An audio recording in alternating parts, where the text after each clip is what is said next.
Hopefully someday people catch on to this and start enjoying the topics that are being chosen. Someday they could actually help start choosing them. Someday. 1, 2, 3, 1, 2, 3. Good morning, everyone.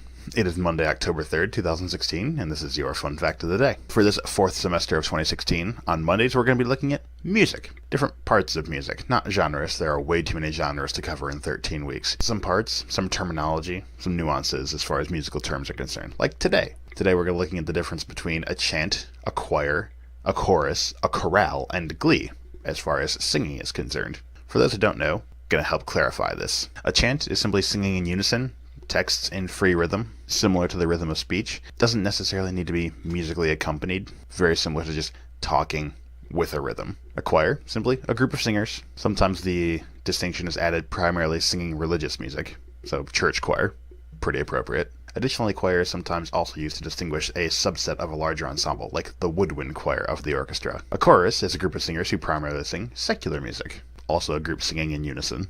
It is many times referred to as the backup singers for plays or musicals, the people who sing all the expositional parts, the ones who aren't in the leads, usually a group.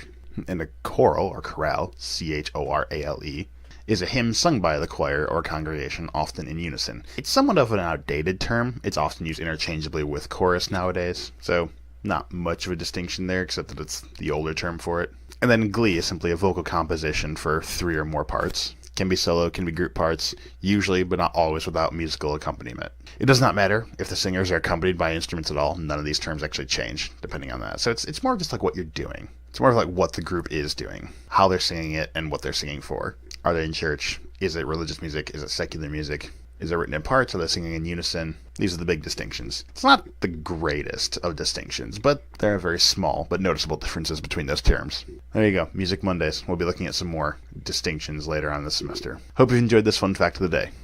See you tomorrow.